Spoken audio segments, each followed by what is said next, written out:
У поле зроку праваахоўных органаў дзейнасць аднаго з індывідуальных прадпрымальнікаў, які меў ліцэнзію на аказанне паслуг па перапрацоўцы адходаў, трапіла яшчэ ў 2016 годзе.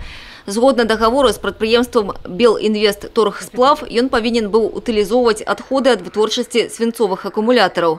Напрыканцы 2016 пачатку 2017 падчас сумесных кантрольна-праверачных мерапрыемстваў праваахоўнікамі і абласным камітэтам прыродных ресурсаў і аховы навакольнага асяроддзя ў пасёлку Зялёны Бор Івацевіцкага района была выяўлена несанкцыянаваная звалка небяспечных адходаў. Следственным управлением Следственного комитета Республики Беларусь по Брестской области расследуется уголовное дело, возбуждено прокуратурой Брестской области по части 2 статьи 278 УК Республики Беларусь нарушение обращения с опасными отходами в отношении 2 жителей города Березы.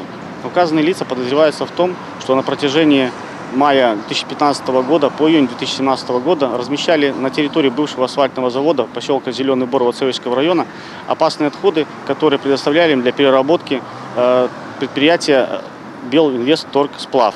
В настоящее время проводится мероприятие по установлению одного из подозреваемых лиц.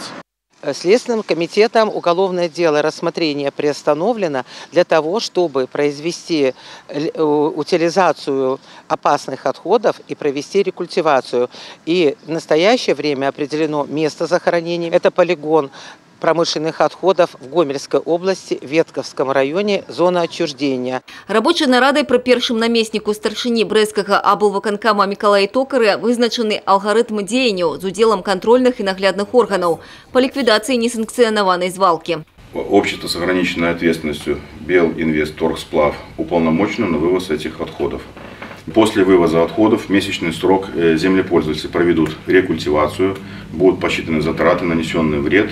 И согласно этому цифры будут представлены в Следственный комитет, и там же будет проводиться работа компетентными органами.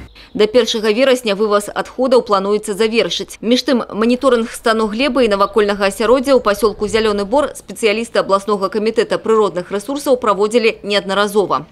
Исследования проб почв на прилегающих к месту захоронения на предмет содержания свинца в 2016, 2017 и 2018 годах превышений по результатам аналитических исследований не установлено.